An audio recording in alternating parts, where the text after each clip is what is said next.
Buenos días a todos. Nos encontramos hoy, el director de comunicación de la Fundación Educación Servanda. Nos encontramos en la biblioteca del Colegio de Parla, un colegio al que acuden cada día de lunes a viernes más de 1000 alumnos. ¿Por qué a este colegio y no otro? Pues porque así lo han decidido los padres en un ejercicio legítimo de su libertad. Porque es a ellos a quienes corresponde el derecho originario e inalienable de decidir qué tipo de educación desean para sus hijos.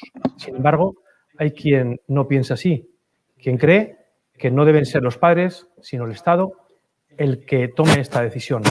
En esta dirección se pronunciaba hace ya algún tiempo la ministra de Educación, Isabel Celaá, cuando señalaba que los hijos no son de los padres.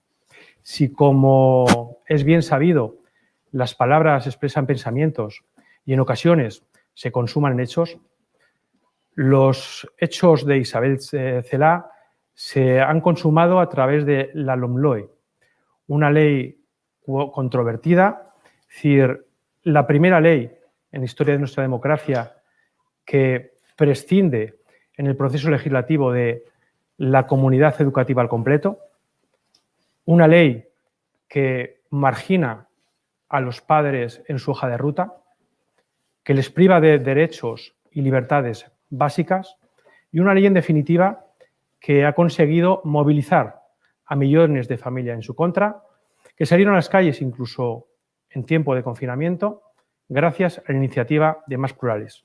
Es, en definitiva, una ley que tendrá sus puntos claros, sus puntos oscuros, muchas aristas. De ellas vamos a hablar a continuación. También vamos a plantear respuestas y propuestas. Y para ello contamos hoy con un plantel de invitados de lujo, todos ellos expertos en la materia, que seguramente nos van a arrojar luz al respecto. Vamos a empezar con Marta Martín, la tengo aquí a mi izquierda. Marta es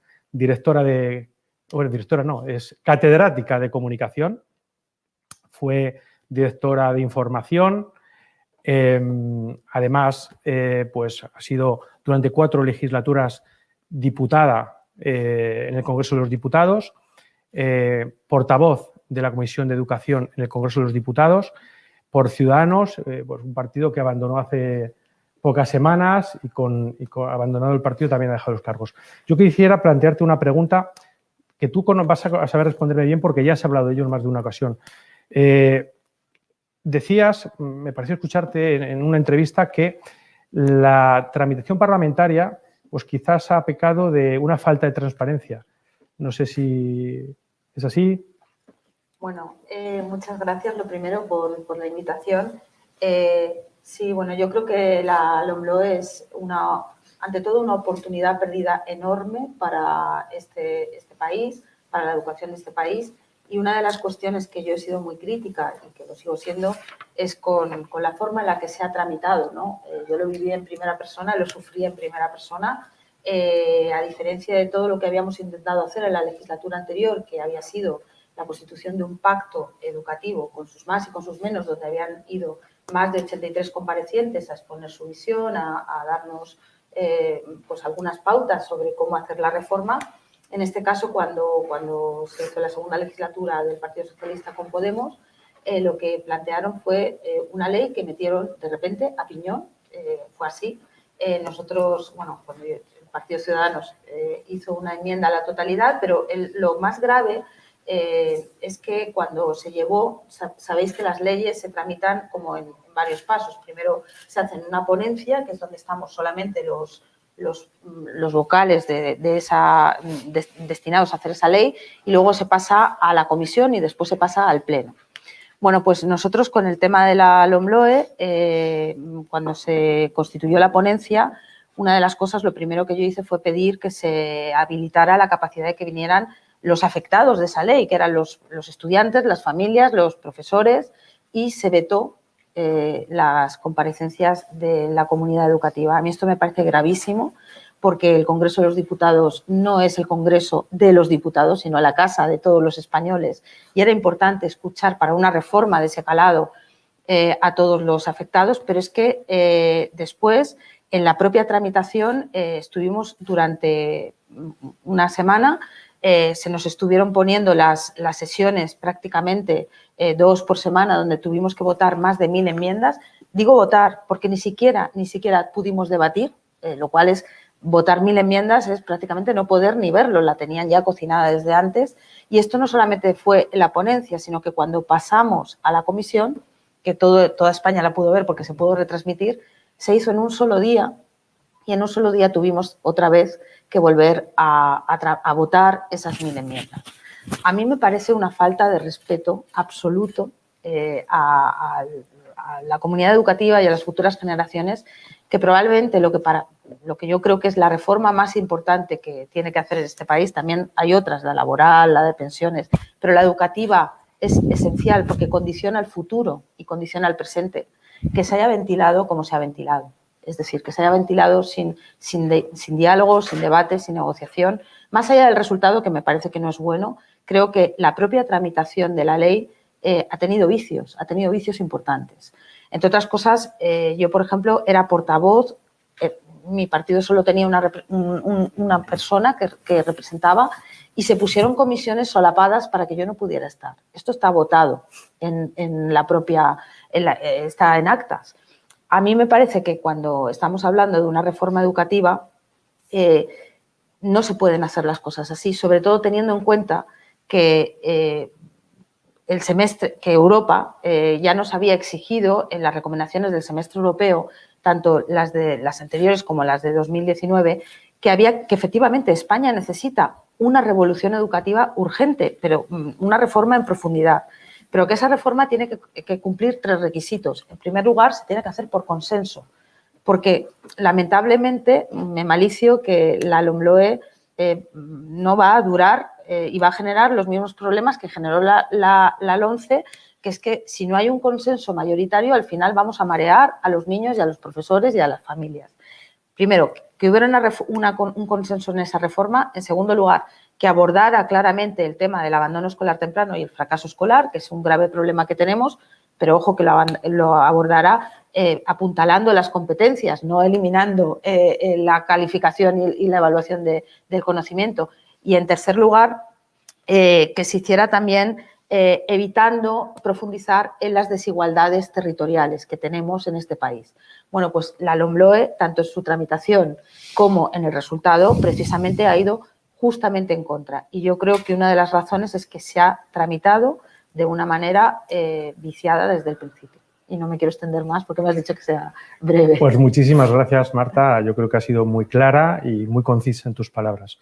Bueno, a continuación tenemos a mi derecha a Alicia Delibes. Alicia fue profesora de matemáticas, si no me equivoco, ¿verdad? Sí, sí. Ha sido diputada de varios años por la Asamblea de Madrid. Fue también viceconsejera de Educación y presidenta del Consejo Escolar de la Comunidad de Madrid. Alicia, ¿consideras que la LOMLOE es una ley ideologizada? Entiendo que de alguna manera todas lo son, ¿no? Y que lo son en función del gobierno de turno. Pero ¿esta es, si cabe, más aún que las anteriores? A ver, es que la expresión ideologizada es un poco confusa, como todo lo que se mueve dentro de la educación. Siempre son términos que cada uno entiende de la manera que le parece, o sea, que son términos poco claros. Es una ley política. Es una ley política y que tenía como principal objetivo eliminar la ley anterior. O sea, todas estas prisas y todo este acelere de la ley, de sacar la ley y que han cumplido, como ha explicado muy bien Marta, con trámites que eran fundamentales, es porque la ley tenía que estar aprobada antes de terminar este año. Esa es mi manera de entender. La ley se aprueba el 29 de diciembre. Necesitaban tiempo. Cuando una ley entra en vigor, no sus enseñanzas entran en vigor. Hace falta un tiempo para que puedan entrar las enseñanzas en vigor. El Estado tiene que desarrollar sus decretos de currículo y luego las comunidades autónomas lo suyo. Eso por lo menos hace que se retrase un par de años la aplicación de las enseñanzas de esa ley. Eso es lo que ocurrió con la Ley de Calidad de 2002 del PP, de Pilar del Castillo, que no dio tiempo. En el 2004 gana las elecciones Rodríguez Zapatero y inmediatamente dice retraso la aplicación, con lo cual tengo tiempo para hacer una nueva ley que es la mía. O sea, es una ley del Partido Socialista que es el que está haciendo las leyes que realmente se aplican desde 1990. O sea que hay que tener en cuenta siempre cuando se habla de que hay muchos cambios de leyes es que en realidad solamente ha habido una ley, que es la LOCSE de 1990, porque cada vez que ha habido un intento del Partido Popular por cambiar algunos aspectos o todos de la ley anterior, ha sido imposible. Entonces, estamos gobernados por leyes socialistas desde 1990. Vamos, yo diría desde 1985, que es cuando aparece la LODE con los conciertos educativos. O sea, eso es una ley política de un partido determinado. Es muy curioso, además, que salga cuando se parecía que se estaba exigiendo un pacto por la educación. O sea, cuando sale en el 2013 la ley, la LOMCE, la Ley de Mejora de la Calidad, entonces hay como un revuelo social diciendo hace falta un pacto, hace falta un pacto, hace falta un pacto. De la manera que ha explicado Marta muy bien, se aprueba esta ley en diciembre pasado y ya no hace falta un pacto. O sea, en realidad el pacto que se pretendía que hacía falta era un pacto de la izquierda, porque la derecha no puede meter baza en la educación porque no le da, en la izquierda, los socialistas no le permiten que meta baza en ese asunto que dicen que es suyo, que es la educación de los españoles. Entonces, eso diría yo que es más bien una ley absolutamente política. Ideologizada, por supuesto, con la ideología del partido que manda, pero eso es la expresión, yo creo que torpe de la ministra de Educación, pero que es como piensan. O sea, los hijos no son propiedad de sus padres. Bueno, los hijos no son propiedad, el individuo no es propiedad de nadie, pero la educación, ¿quién tiene la responsabilidad de la educación? La responsabilidad primera de la educación es la de los padres. Cuando un niño tiene algún problema, cuando el día de mañana a lo mejor presentan problemas, ¿quién se ocupa? ¿El Estado? Y básicamente quienes quieren a los hijos son los padres. Y bueno, entonces, desde luego quienes más quieren a los hijos es a los padres. O sea, eso yo creo que es indiscutible, aunque no ha sido indiscutible siempre. O sea, en un régimen comunista los hijos no pertenecen a los padres. Es el Estado el que vela por los niños desde que nacen hasta que se convierten en ciudadanos. Les preparan para ser ciudadanos de un Estado totalitario. Así les va. Pues muchísimas gracias, Alicia. Yo creo que ha sido también muy clara. Es decir, estamos una ley que, amén de ideológica, es política y partidista, ¿no? Y además desde los años 90. Pasamos al siguiente invitado. Es decir, yo creo que en el mundo de la educación es de sobra conocido por todos, Gregorio Luri. Gregorio ha sido, que es lo que más llama la atención, profesor en primaria, en bachillerato y además también en universidad. Es filósofo, reputado filósofo, un ponente habitual y es escritor de innumerables libros. Gregorio, antes en la introducción que ha realizado Marta Martín, ha tocado ligeramente el tema de las transferencias. Evidentemente se han acentuado esas transferencias a comunidades que, bueno, pues en principio pues no deberían en esa dirección. ¿Se podría hablar de la LOMLOE como la última ley nacional? Bueno, me vas a permitir que comience aprovechando que estamos aquí, en un centro que tiene el nombre que tiene, recuperando un consejo del Papa. No abbiate paura, no tengáis miedo. No estemos continuamente luchando a la contra y quejándonos de que el mundo no nos entiende, no nos quiere o que los políticos son malvados. Vamos también a defender alegremente nuestras convicciones. Es decir, sin ningún complejo, con alegría y con normalidad. Yo no tengo ningún inconveniente en reconocer que hay aspectos en la ley que me gustan. De ninguno. Hay aspectos en la ley, insisto, que me gustan. ¿Qué es lo que me produce más inquietud? Me produce más inquietud una ley que cuando te la lees ves continuamente formulaciones muy ambiguas. A veces da la sensación que los que la han aprobado se han planteado el objetivo de ir al cielo con sus magníficas intenciones. Lo que pasa es que igual están condenando al infierno a los alumnos, porque entre la altura de sus intenciones y lo que hay ahí de resultados hay un decalaje notable. Por ejemplo, cuando se dice en artículo 10.3 que en educación primaria se tendrán que ver contenidos referidos a la ciudadanía mundial, pues uno tiene que reconocer que es maravilloso. ¿Qué deseo más noble? Que no existen esos contenidos referidos a una ciudadanía que no existe. Entonces, ¿cómo puedes establecer en una ley cosas de este tipo?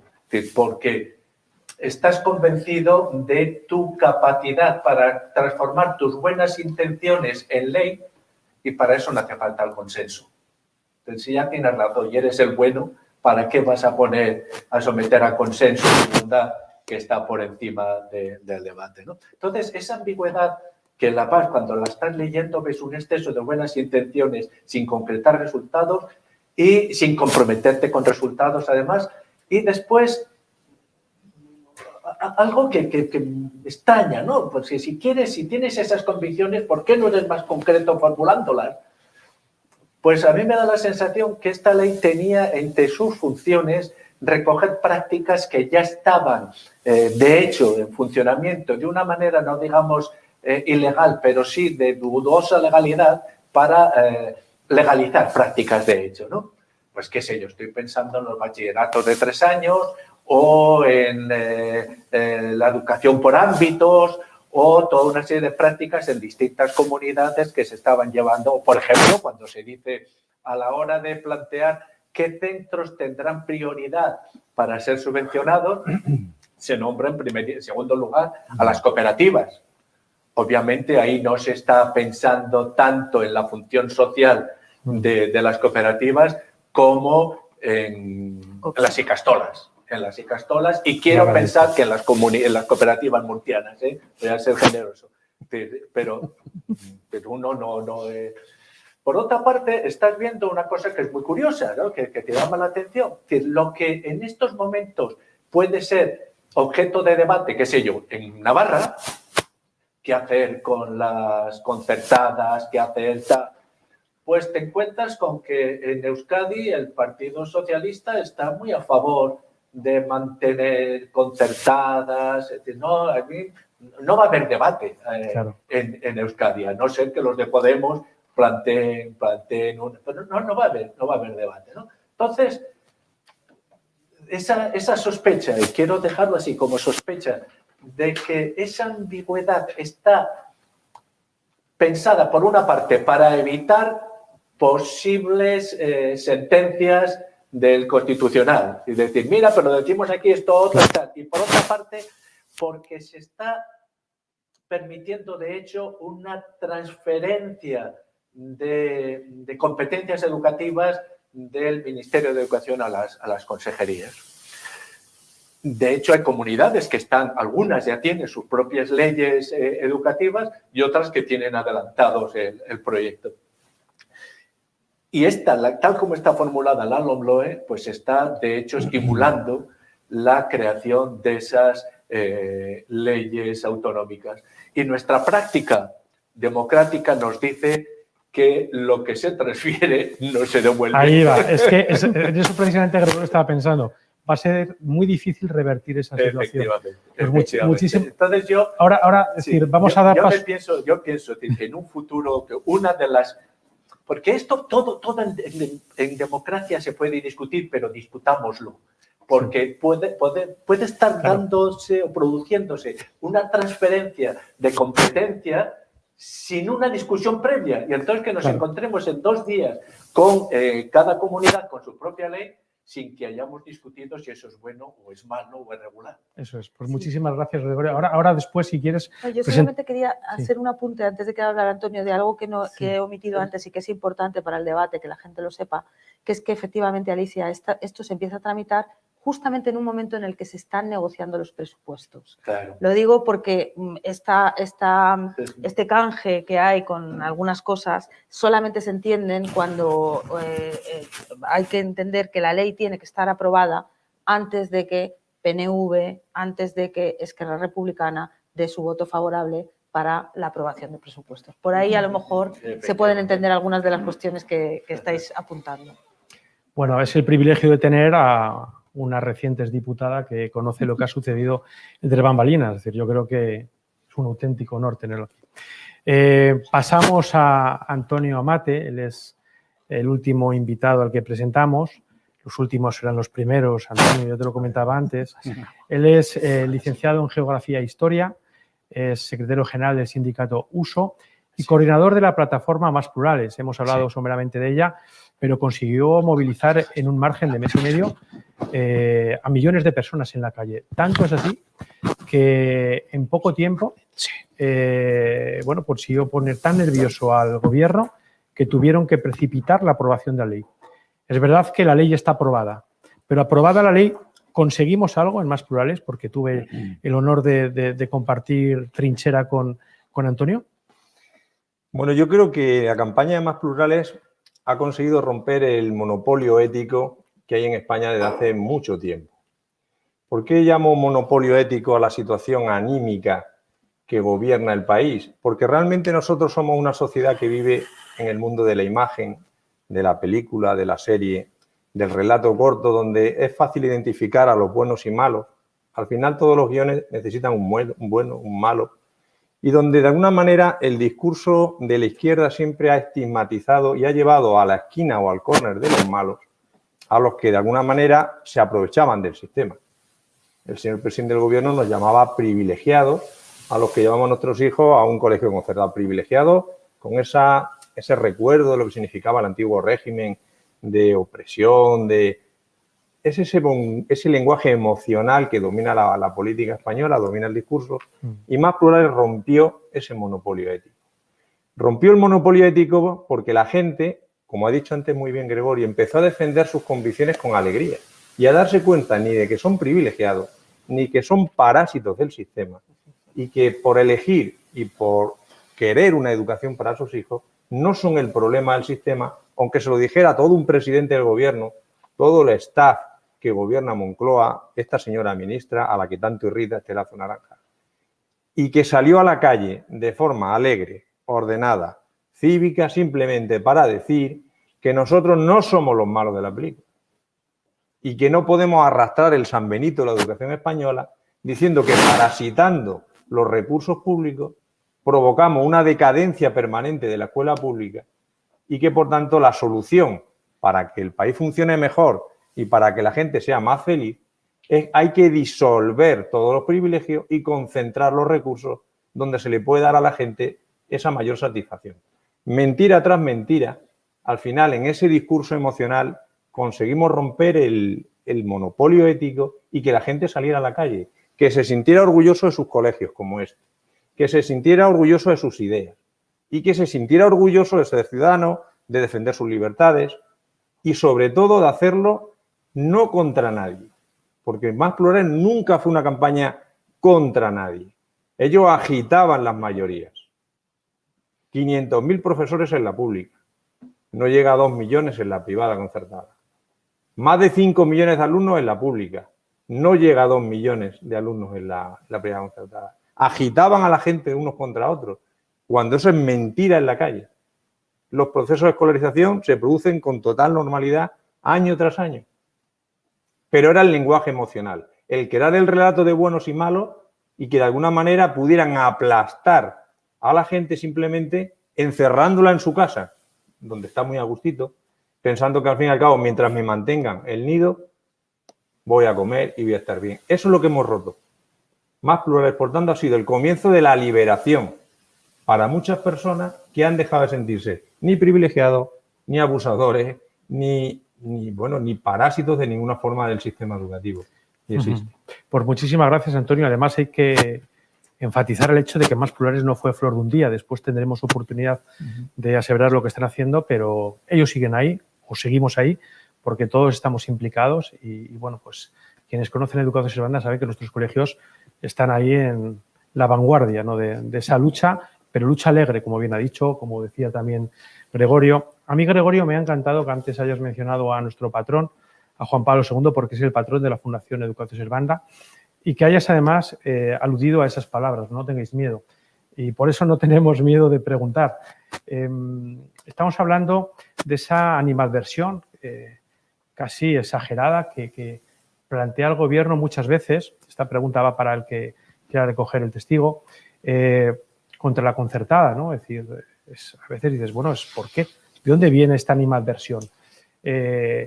Gregorio pues matizaba antes que parece que va por zonas, ¿no? Por áreas geográficas. Entiendo yo que en Madrid, por ejemplo, es decir, pues no van a la misma velocidad o por lo menos con la misma tranquilidad con la que actúan en el País Vasco en sus Icastolas, ¿no?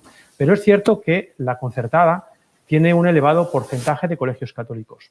La pregunta es, ¿hay una causa-efecto entre estas dos realidades? El hecho de que la concertada pues, tenga un número importante de colegios católicos y esa animadversión del gobierno presente hacia esa concertada. Es decir, ¿no se ocultará tras la animadversión a la concertada un ánimo de atacar a los colegios católicos? A ver, primero, hay centros buenos y centros malos y centros regulares dentro del sistema público y dentro de las concertadas. Entre los estudios más interesantes que conozco yo en los últimos años, hay uno de Luis Lizaso en el País Vasco que ha puesto de manifiesto centro por centro que hay algunos centros, sea cual sea el ámbito y cuál sea su origen de procedencia y las familias, algunos centros rinden muy por encima de las expectativas y otros muy por debajo. La cuestión de la calidad, no podríamos decir la concertada es la buena, porque y la pública, yo creo que la pública haría muy bien también en librarse de un cierto complejo y hacer públicos sus resultados. Nos llevaríamos muchas sorpresas. Sí, hay centros excelentes, ¿no? Pero es que ¿sabes lo que ocurre? Y ahí voy, es el argumento. Hay la tesis de que vuestra calidad nos perjudica. Para garantizar una cierta equidad, tenemos que distribuir equitativamente la calidad para repartirla entre todos. Que eso no tiene ningún sentido. No tiene ningún sentido. No hace mucho, en una comunidad me decían, no hay derecho que estos centros tengan estos resultados, estos centros privados o concertados, y los públicos tengan estos otros. La conclusión debería ser, mantén los buenos y mejora los otros, sin complejos. Este es un tema que afecta a tema de demanda social, pero la pregunta es la concreta en el sentido de decir, hay miembros del gobierno que atacan explícitamente, que se refieren a los colegios católicos, a la enseñanza de la Iglesia. Aluden directamente, es decir, como, oye, un objetivo a batir, además a corto plazo. Es decir, no vamos a decir nombres porque no estamos en esas, pero ya no se plantea tanto la cuestión de la calidad como de la etiqueta. Bueno, pero es... Decir, no sé si alguno quiere entrar en ese trapo. Tu pregunta se entiende perfectamente. Yo sí creo que no es lo mismo un colegio concertado con una ideología laica, digamos, o con de esos que dicen somos laicos, que un colegio concertado que es católico. O sea, no le van a tratar de igual manera. Depende de quién gobierne en la comunidad autónoma correspondiente, que es la que tiene la potestad de determinar qué colegio se le da concierto y a qué colegio no se le da. Entonces, lo que dice Gregorio tiene toda la razón. A mí me parece que es un poco desviar la palabra libertad de elegir cuando se enfoca en decir o colegio privado o colegio público, o colegio concertado o colegio público. No, puede haber más posibilidad de elegir. Y para eso tiene que haber más diferencia también entre los colegios públicos, que es una cosa que poco le gusta a un gobierno socialista. Yo lo digo por propia experiencia en la Comunidad de Madrid. En la Comunidad de Madrid quisimos que se especializaran determinados centros públicos eligiendo parte del horario escolar. Entonces, eso no le gusta. Eso expresamente se dice en el preámbulo de la nueva ley que eso no les gusta porque crea diferencias. O sea, que aquí hay un problema de igualitarismo que es el que puede estar en el fondo de todo esto. Sí. O sea, ¿por qué no quieres un colegio que tenga más autonomía y que sea concertado y que la gestión sea privada, mantenido por el Estado? ¿Por qué no quieres? Porque se puede desviar del igualitarismo que está en la ideología socialista de toda la enseñanza. Y que nada tiene que ver con la igualdad. Que nada tiene que ver con la verdadera igualdad. Yo creo que hay que llamarlo igualitarismo, que es como lo han llamado los franceses cuando han criticado este sistema. O sea, si yo ofrezco latín en un colegio, en tercero de la ESO, y en otro no, me dirán que eso no se puede hacer, porque eso crea enseña a unos una cosa que no enseña a otros. Hombre, por favor. Tienes razón. O sea, hay alumnos que pueden elegir latín a los 13 años. Claro. ¿Por qué no la quitan? ¿Por qué quitan el latín que no lo quieren dar en la secundaria obligatoria? Porque la secundaria obligatoria tiene que ser igual para todos. El latín se considera una asignatura muy abstracta y difícil, con lo cual esa la quitamos del currículo. Entonces, es un problema más de fondo que solamente el decir concertada o no. O sea, hay colegios concertados que tienen todas las bendiciones del establishment progre, diríamos. Pero ellos etiquetan, les gusta, estamentan y bueno. Y pues otros que no, y entonces se rompe la igualdad. Si es un problema de eso, de esa equidad, inclusividad, igualdad, que le van cambiando de nombre, pero que en el fondo es decir, para que un ciudadano tenga las mismas oportunidades que otro, tiene que tener exactamente la misma educación que el otro. Efectivamente. O sea, eso es un... Irreal. Sí, Marta, ¿quieres contar algo? Estoy completamente de acuerdo y además yo creo que aquí hay que perder complejos y hay que dar una batalla cultural diciendo que el igualitarismo es lo contrario a la equidad. La equidad es dar a cada uno lo que necesita y para dar a cada uno lo que necesita se necesita libertad, se necesita reforzar la autonomía del centro. Hay una contradicción en la propia ley. Es decir, ¿cómo puedes estar hablando de que vas a reforzar la autonomía del centro y que vas a potenciar todo el tema de la elección del director, de la participación, etcétera, etcétera, y luego estás realmente planteando que efectivamente no puede haber una diferenciación del proyecto educativo por cuestiones ideológicas? Quiero decir que, oiga, claramente, el modelo educativo puede contemplar que el niño haga más deporte o que esté más fortalecido en competencias matemáticas o que tenga una educación en la línea de la religión católica o de otro tipo de religión, porque la paradoja es que yo soy valenciana y, por ejemplo, no tiene ningún tipo de problema bueno, yo soy partidaria de que la religión se saque del currículum, o sea, no tengo ningún miedo en decirlo, pero ellos no han tenido ningún problema y ha sido una batalla que yo he tenido para, por ejemplo, sí que fomentar o apoyar el que se imparta el tema de la religión musulmana en colegios de la comunidad valenciana. ¿Por qué tienes tanto problema? Ahí hay una animadversión clara hacia una religión en concreto, más allá de que yo piense que creo que hay que dar una historia de las religiones no catequética, digo, en el currículum general, y luego que el proyecto educativo del centro lo complete como quiera y que se deje elegir, ¿no? Pero creo que hay que dar la batalla cultural. La equidad es dar a cada uno lo que necesita y para eso se necesita poder elegir, tener libertad y tener recursos sobre todo, que es un tema que no hemos hablado, que es que la ley no tiene memoria económica. Y eso es gravísimo, porque llenarte la boca de inclusión cuando no la pagas, la inclusión se paga, no se dice. Y como no la pagan, pues no hay inclusión. Pues es una ley de etiquetas. Me interesa muchísimo lo que acabas de comentar, que creo que bueno, pues está en la base del fondo que me gustaría abordar ahora, ¿no? Y es esa necesidad de dar esa batalla, ¿no? Y además, la batalla del lenguaje. Me viene a la memoria un tuit que escribió el presidente de esta casa, Juan Carlos Corbera, y en él, pues, se hizo viral. Y os diré por qué, ¿no? Él diferenciaba lo que es la enseñanza pública de iniciativa estatal de la enseñanza pública de iniciativa social, lo que llamamos como concertada. Es decir, lo público no es necesariamente lo estatal. No podemos ser tan reduccionistas de darle esa consideración. Juan Carlos ponía el ejemplo del taxi, ¿no? Es un servicio público. Y las concertadas están ofreciendo un servicio público de iniciativa social. Que hay que dejar claro que lo público no solo es Estado, sino todos los que estamos aquí, todas las personas que forman parte pues, de esta sociedad, ¿no? Tan amplia y tan diversa, y tan plural, y tan libre, que eso es lo que quiero hacer. Si todos somos únicos y en cuanto únicos somos diferentes, ¿cómo podemos aceptar que nos introduzcan en un único molde igualitarista, como decía Alicia? ¿Qué pensáis, es decir, de este matiz entre lo público y lo estatal? Yo primero quiero comenzar diciendo algo muy, muy claro.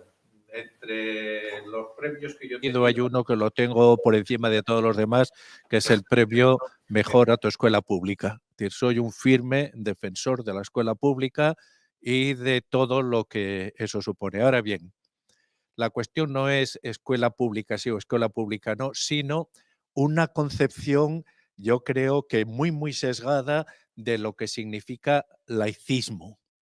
¿eh? Porque siendo totalmente partidario de que el Estado sea laico, eso no quiere decir que la sociedad tenga que ser tan laica como el Estado. Precisamente el Estado tiene que ser laico para garantizar la pluralidad de opciones de la sociedad. Esa es la función de un Estado laico. Si convertimos el laicismo en una confesionalidad obligatoria, estamos de hecho rompiendo las reglas de juego.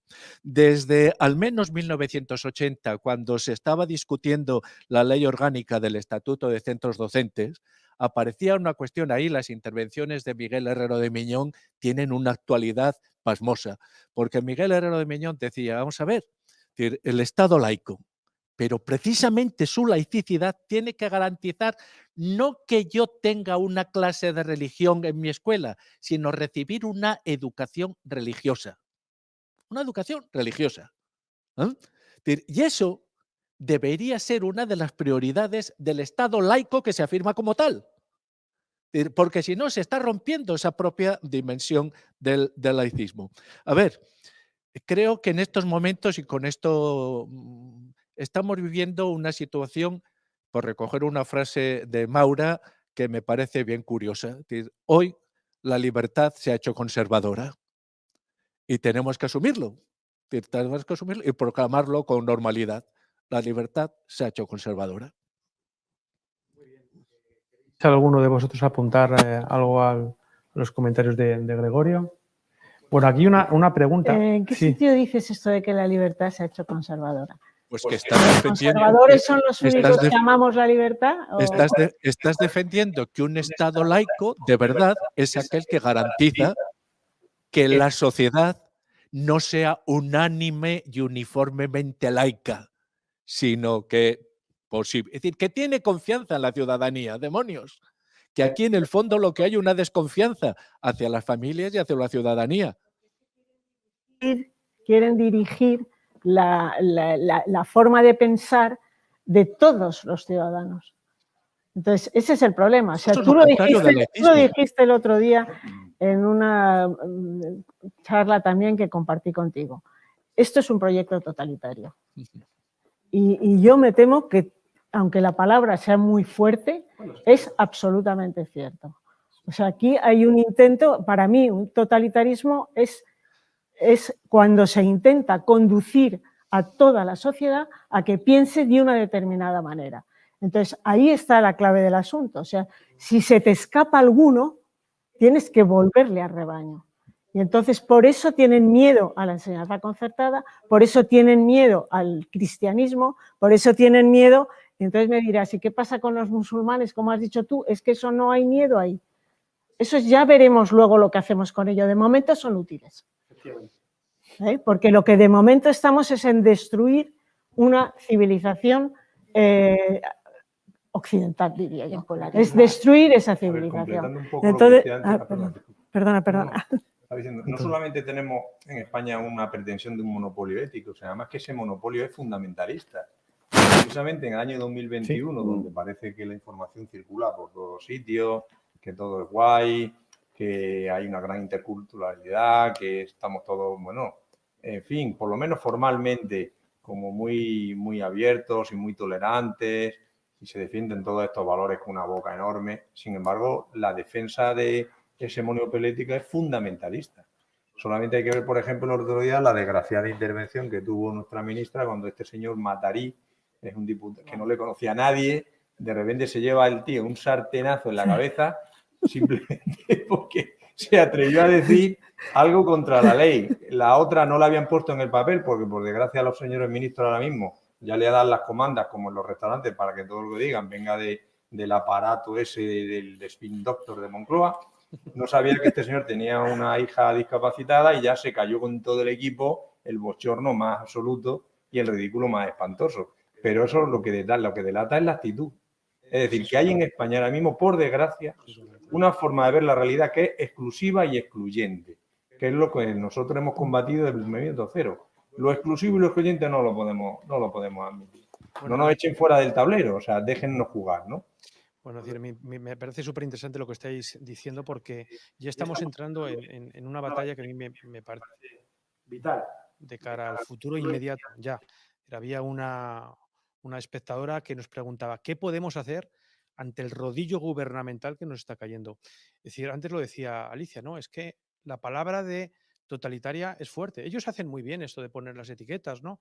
Respetas la diferencia de las personas y te llaman segregador. Es decir, pero no es segregador a la ley CELA, que está separando a los padres de la educación de sus hijos. No es elitista una ley que prescinde absolutamente de la comunidad educativa con la que tendría que llegar a acuerdos esenciales. Es decir, ¿por qué no llamamos a las cosas por la etiqueta, por el sentido que tienen las palabras, ¿no? Porque ellos las utilizan muy bien. A lo exclusivo lo llaman inclusivo. A lo que es segregador lo llaman integrador. Es decir, le dan la vuelta a las palabras con una facilidad tremenda y eso confunde a la gente, ¿no? Entonces, ¿creéis que es necesario dar ya esa batalla de lenguaje o que es una batalla perdida, como he escuchado más de una vez? No hay ninguna batalla perdida. Las batallas perdidas son las que no se dan. Efectivamente. Esas son las únicas batallas perdidas. Pero es que además en este caso, aunque sí que creo que es cierto que hay una tentación siempre totalitaria, siempre latente, creo que en las mismas premisas de esa tentación está la vacuna contra el peligro de caer. Quiero decir, la ley está continuamente fomentando la autonomía de los centros. Está continuamente diciendo autonomía, además de transferencia a las comunidades, la autonomía de los centros. Una lógica elemental te lleva a lo siguiente. Es contradictorio fomentar la autonomía de los centros y no acompañarla de libertad de elección. A mí me gustaría que los padres eligieran la enseñanza pública porque libremente la eligen y dicen esto es maravilloso. Ahora bien, tiene que ser una opción libre de los padres. Entonces, si en mi barrio, que yo tengo un pueblo, vivo en un pueblo de 5.000 habitantes y hay 2 escuelas y cada una desarrolla su proyecto y entonces me encuentro con 2 proyectos distintos. Si yo no tengo posibilidad de elección, ¿para qué me sirve la autonomía? Se convierte en un trágala curiosísimo, ¿no? Porque eres, digamos que tienes una libertad obligatoria de elegir lo que te toca, que eso es una cosa muy, muy rara. El otro día estuve en una escuela francesa de Barcelona y llegaba en Barcelona y el director de la escuela me decía, la ventaja de ser una escuela francesa es que si te viene mañana un alumno francés procedente del Cairo y otro procedente, qué sé yo, de Washington, a matricularse uno en tercero y otro en cuarto, sabes cuál va a ser su nivel, qué es lo que han estado haciendo y dónde se tienen que integrar. Nosotros hoy no lo podemos hacer ya ni en comunidades. Es decir, trasladarse de una comunidad a otra, de dónde lo integras, en qué curso, qué has visto, qué no has visto, etcétera. Esta diferenciación se va a incrementar con la autonomía de los centros. Yo creo además que la autonomía de los centros se va a imponer no tanto por una convicción positiva de las autoridades, sino por la incapacidad de las autoridades para generar consensos amplios. Totalmente. Y por lo tanto va a haber una transferencia también a los centros para esa autonomía. Pero la propia lógica, una lógica elemental de este hecho, va a llevar a que las familias digan, señores, ¿para qué me sirve a mí la autonomía si no puedo elegir? Sí, y luego además, en la línea de lo que dice Gregorio, hay una cosa contradictoria también, es decir, la libertad de elección no es una libertad de elección entre centro concertado, centro público y centro privado. La libertad de elección tiene que estar dentro de cada uno de los sistemas. ¿Cómo voy a tener yo libertad de elección si con el sistema de matriculación me anclan a un centro que me toca por donde vivo? Es que eso no puede ser. Y además, le doy al centro la autonomía para que haga lo que quiera, pero yo no lo puedo elegir. Antes decías una cosa de por qué la ley es tan ambigua, por qué la ley dice cosas. Bueno, yo creo que hay, recuerdo que hasta se hicieron enmiendas que era un poco la defensa del holoverso, la paz, la entidad con la tierra, unas cosas. Bueno, ha quedado así porque como tuvieron que pactarla con sus socios de gobierno, con Más País, con Esquerra Republicana y cada uno trajo unas enmiendas, perdón, de su padre y de su madre, pues al final han tenido que ir metiendo trozos y por eso uno lee la ley y aparte de que es un engrudo porque está hecha, claro, es que está hecha a trozos, o sea, ya era un engrudo porque era un parcheado de la LOMCE, ojo, no de la LOE, sino de la LONCE, sino que además ahora han metido unas enmiendas que han tenido que ir aceptando porque si no, no les votaban los presupuestos. Con lo cual, cuando uno lee la ley, hay incluso párrafos que se contradicen entre sí y cuestiones que dices, ¿aquí qué quieren decir exactamente? O sea, ¿qué están diciendo? Como ejemplo de las escuelas de derecho de cómo funciona mal la educación es cómo se ha redactado esta ley, ¿no? Yo creo que sería un ejemplo de cómo... En eso vamos a lo que tú decías del lenguaje. O sea, yo creo que la resistencia más sencilla de todas, por lo menos la menos provocadora, es resistirse a hablar como ellos hablan. O sea, es que, claro, o sea, el lenguaje, bueno, todo el mundo, todos los que han impuesto un sistema totalitario han empezado imponiendo un lenguaje, porque el lenguaje es como el arsénico, que gotita a gotita va ganando adeptos, ¿no? Y al final el que no habla como se habla en educación, te descalifican porque es que tú no sabes de esto. Entonces yo, las grandes peleas que tenía siempre era para intentar que se dijera con el menor número de palabras posible lo que se quiere decir. Entonces dices, es que eso no es el lenguaje educativo, no es lenguaje pedagógico. Digo, no, es que yo no quiero ese lenguaje. O sea, yo quiero el lenguaje que entiende la gente. Entonces, eso se puede hacer. O sea, yo leí un ensayo de Solzhenitsyn hace hace unos meses o así, y decía precisamente eso, hay que resistirse a hablar con el lenguaje que te quieren imponer. Entonces, y si no te atreves, pues por lo menos no hables como ellos. O sea, cállate. Muy bien, pues primera clave. Entonces, ese lenguaje hay que darlo ya, porque es que ya no es ni concertada ni pública, es que todos los colegios que quieren vender su producto, entre comillas, hablan igual. Es una educación inclusiva, es una educación global, es una educación... Todos los proyectos educativos de los centros que piden un concierto, yo los he visto, porque me acuerdo que estaba el director general de Concertada, Javier Restán, y me decía, si los lees, te quedarías espantada. Digo, pásamelos que los quiero leer. Todos hablan igual, porque todos esperan que le den el concierto. Y para que le den el concierto, pues tienen que hablar como creen que habla la administración. En realidad es como habla la administración. Y esa es la primera rendición. Entonces estamos todos metidos en la misma trampa. Entonces, si se decidiera a partir de ahora, vamos a intentar hablar de forma que el de la calle nos entienda, que los padres de nuestros hijos nos entiendan. Entonces, yo creo que se avanzaría un montón. Muchas gracias. Pues primera clave, es decir, pero además para ponerla en práctica ya, dar esa batalla del lenguaje. Es decir, no asumir por defecto el lenguaje que ellos nos están imponiendo, porque nos están imponiendo sus propias palabras y nos están censurando las que nosotros podamos acoger. Seguimos con las respuestas y propuestas que creo que necesitan las miles de personas que bueno, pues que ahora mismo se sienten indefensas. Es decir, la ley también ahonda en un tema que es muy íntimo, ¿no? Porque lee uno determinados artículos en los que parece que están metiendo en la habitación de nuestros hijos. Nos dicen cómo deben tener sus propias relaciones los propios chicos y que en los colegios pues se den clases al respecto. Los padres tampoco tenemos mucho que decir en cuestiones sexuales y aquí me consta que hay sensibilidades diferentes, ¿no? Y por eso lo pongo sobre la mesa. Es decir, para estas cuestiones tan sensibles, ¿qué soporte tiene un colegio? Es decir, oye, van a venir a este colegio y me van a dar una charla que, oye, que es que rompen totalmente con las creencias de los padres que traen aquí a nuestros chicos. Es decir, ¿qué podemos hacer? Nos sentimos indefensos. Hay ahí, Marta. Yo creo que aquí estás haciendo referencia al PIN parental un poco indirectamente y yo aquí tengo una postura clara. Yo creo que el PIN parental no es la solución. Hay dos cuestiones. Una cosa es el qué, que son los contenidos curriculares, y otra cosa es el cómo se imparten esos contenidos.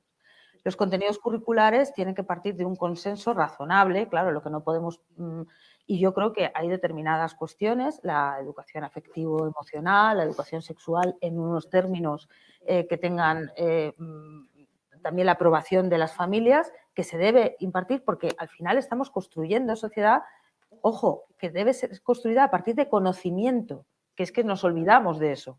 ¿Vale? Entonces los conocimientos tienen que estar porque si no nos encontraríamos con la paradoja de que un papá nacionalista o secesionista dijera que sus hijos no quieren ser no tienen por qué recibir contenidos constitucionales. Entonces, lo que sí que es claro es que los contenidos curriculares, el qué y el cómo, tienen que estar plasmados en el proyecto educativo del centro, y ese proyecto educativo del centro tiene que ser conocido de antemano y aceptado por los papás.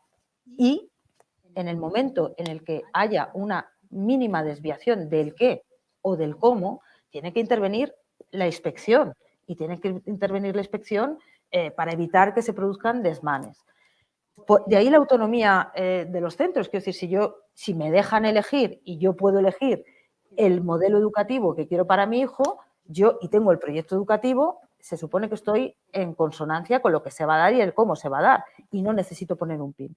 Como no me van a dejar elegir, ahí es donde viene el problema. El problema está en que tenemos que plasmar todas las actividades que se vayan a hacer, las curriculares, incluidas las de apoyo, que son curriculares también, y en el momento en que esas actividades no sean aprobadas por los padres, debería intervenir la inspección. No señalar a un niño en concreto diciendo que no acude a esa actividad, porque yo creo que eso va en detrimento del propio niño, y que además que los contenidos curriculares tienen que estar aprobados, tienen que ser validados, y los padres tienen que saber el cómo se dan, que creo que es la clave, el qué y el cómo. Y la manera de hacerlo, para mí, tiene que pasar por la inspección, que debería funcionar, que es otro tema que podemos abrir un debate enorme, porque también una de las cosas que han hecho es tocar la inspección para que puedan ellos poner los inspectores que les interesa, y eso, por ejemplo, en comunidades autónomas como la mía o como Cataluña ya venían haciéndolo, ¿no?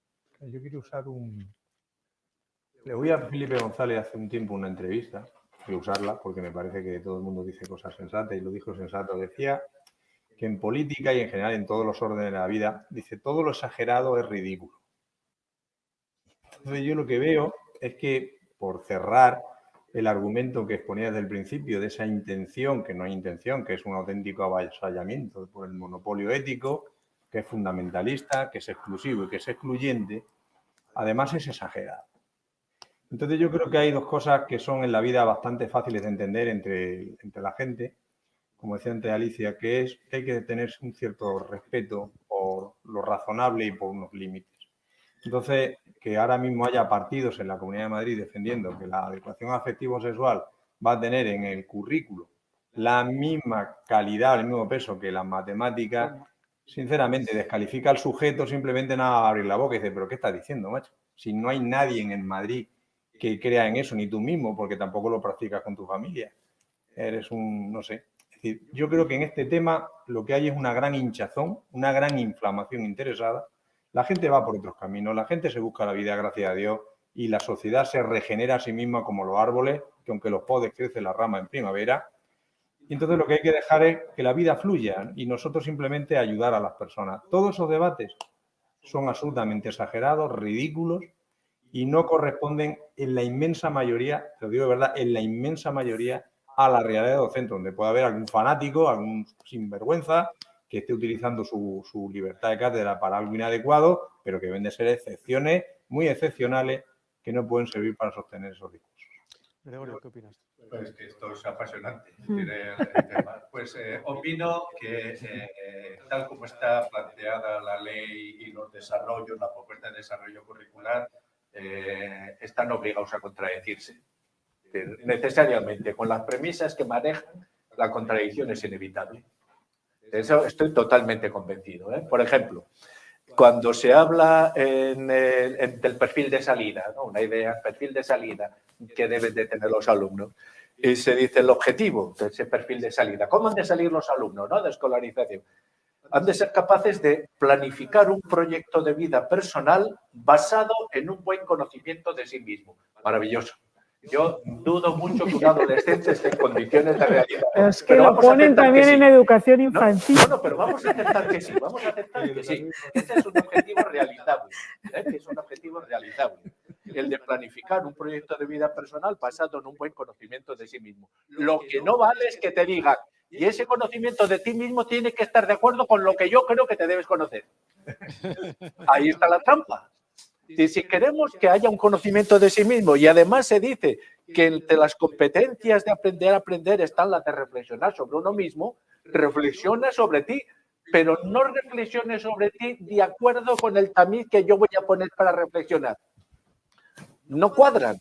Y entonces yo veo que de las propias premisas de la propuesta educativa que tenemos sobre la mesa se derivan una serie de contradicciones que va a ser imposible que eso se lleve sin rozaduras. Por ejemplo, cuando se habla de la educación emocional, se habla, que yo os recuerde, en 4 artículos de la educación emocional, pero todos ellos referidos a la educación primaria. A partir de la educación primaria no aparece.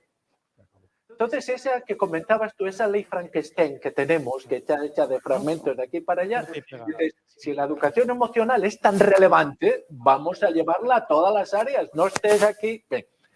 ¿Sabes lo que está pasando en la práctica? Que cuando los poderes públicos no satisfacen las demandas efectivas, normales, tranquilas, cotidianas de la gente, la propia sociedad sale a prestarlas.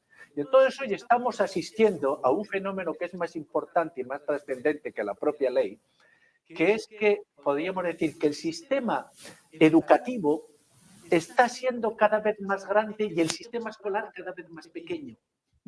Dicho de otra forma, que para educar a tus hijos sabes que aquello que dé el sistema escolar ha de ser completado con algo que dé el sistema educativo más amplio.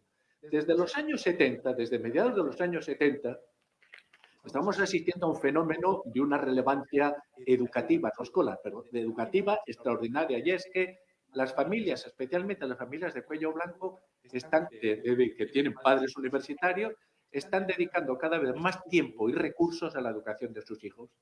A medida que el sistema escolar no responda a lo que las familias, de manera espontánea, natural, con su sentido común, consideren que es la educación de sus hijos, estas familias van a acudir fuera de la escuela, actividades extraescolares, etcétera, etcétera, para completarlo. Y hoy lo estamos viendo ya. Es decir, uno de los índices más claros de los límites de nuestro sistema escolar es que un niño que entra en el sistema a los 3 años y sale a los 16 no va a salir sabiendo inglés, a pesar de estar 13 años. Que las familias lo saben y saben que si quieres que tu hijo sepa inglés, tienes que completar eso.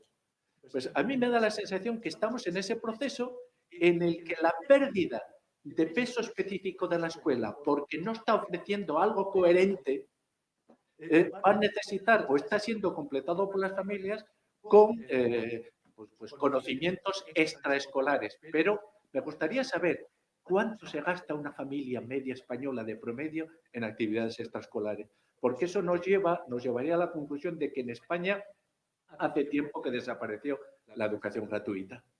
Si ha de ser completada, hace tiempo que desapareció la educación gratuita. Gregorio, muchísimas gracias. Es decir, Antonio, antes nos referíamos a más plurales y hablábamos también que no fue flor de un día, que no es cosa del pasado, sino que está muy presente. Además, la sociedad civil necesita referentes como más plurales que le den luz, ¿no?, sobre qué hacer. ¿En qué momento se encuentra ahora mismo la plataforma, Antonio? Bueno, la plataforma en principio, como dije antes, no es una plataforma reactiva, sino es una plataforma propositiva. En este momento la plataforma ya tiene 2 niveles de desarrollo. El nivel estatal, con una ley que en principio necesitamos esperar los desarrollos de la enseñanza mínima, a ver qué aparece allí, aunque creemos que no va a aparecer mucho, porque la vocación de este gobierno es soltar lastre hacia afuera y que realmente decidan todo lo que pueda las comunidades autónomas y ello complicarse la vida lo menos posible. El segundo nivel es la articulación de más plurales en las comunidades autónomas, que es donde realmente ahora viene la batalla más importante, donde se pueden dar los mayores desafueros y donde más plurales se está organizando, y creo que a lo largo de los próximos meses, según vaya transcurriendo la implantación de la ley, pues vamos a verlo con la misma idea, con la misma dinámica y con los mismos objetivos. Muy bien, hay una pregunta que nos hace uno de nuestros espectadores que, bueno, me parece casi eufemística porque es una realidad. Dice, ¿la educación especial está siendo atacada? Y es que la verdad es que me toca el corazón. Yo creo que a todos nosotros, ¿no?, lo que estaba, el drama, tú antes aludías a la respuesta del otro día de la ministra Celaá frente a ese diputado, ¿no?, que estaba manifestando públicamente su situación y el desprecio, lo importante que son las formas, Antonio, las que tú referías, o en este caso falta de formas. Es decir, ¿está siendo atacada la educación especial, que en principio quieren ayudar y proteger? A ver, yo aquí tengo mis propias tesis. Yo soy partidario de la integración. Yo he trabajado en una escuela de educación especial y siempre me preguntaba, me llamaba mucho la atención una cosa, y es que aquellos niños estaban rodeados en un ambiente determinado, el específico de la escuela, y ni tan siquiera en el patio podían escuchar una frase sintácticamente bien articulada. Entonces, que se comuniquen con los otros y que los otros sepan que en una sociedad normal hay un porcentaje de personas con problemas de todo tipo, pues me parece, digamos, que debería entrar dentro de lo elemental de la educación. Ahora bien, lo que creo que la manera adecuada de hacerlo es plantear una integración en la escuela pública tan atractiva que los padres vayan corriendo a pedirlo, no que se sientan amenazados, porque entonces nos encontramos con que las buenas intenciones producen malos resultados, ¿no? Yo creo que el reto es ese. Vamos a hacer que sea tan atractiva esa integración de los niños con problemas de todo tipo en la escuela, que los padres vean, pues resulta que esto funciona. No con esa sensación que, claro, para un padre que tiene un niño con la minusvalía que sea y que está viendo que tiene una serie de interrogantes que no le está sabiendo responder, yo entiendo perfectamente su incertidumbre. Claro. Yo aquí quería decir, porque, a ver, yo creo que aquí el problema es que se parte de una premisa que es falsa, que es decir que la inclusión solamente se consigue en centros con escolarización ordinaria. Yo creo que eso es absolutamente falso. La inclusión se tiene que conseguir en las tres vías o hay que buscar la inclusión al máximo con la idea de equidad que he dicho, que es dar a cada uno lo que necesita, con escolarización ordinaria, poniendo todos los recursos necesarios, con escolarización especial en centros ordinarios y en aquellos casos en los que sea necesario con escolarización especializada, lo cual no es incompatible con la integración. Entonces, ¿qué es lo que está pasando? Que se ha asumido la premisa de que solamente es inclusiva la educación que se hace en escolarización ordinaria y que se está planteando que se va a descapitalizar de recursos la educación especializada para tratar de hacer inclusiva, como ellos dicen, la educación ordinaria, lo cual es absolutamente falaz, porque tú lo que tienes que hacer, si quieres hacer inclusión, es empezar por lo que es más fácil, entre comillas, que es, por ejemplo, atender a los niños NEAES, y no están atendiéndolos. Yo el otro día decía que la inclusión se paga, y se paga haciendo intervenciones, desde luego dando becas a niños con discalculia, con dislexia, que es mucho más inmediato que el tratar de descapitalizar los centros especializados que no te van a dar más inclusión. Entonces yo creo que no, que sí que se está atacando a la educación especializada y además no se está apoyando porque no hay una memoria económica a la educación ordinaria que sea inclusiva de verdad. Porque si tú quieres hacer inclusión de verdad, lo primero que tienes que hacer es atender las necesidades o las dificultades de aprendizaje que no se están atendiendo ni con becas, ni con intervenciones, ni con programas, ni con una homologación de diagnósticos, ni con un apoyo a la orientación.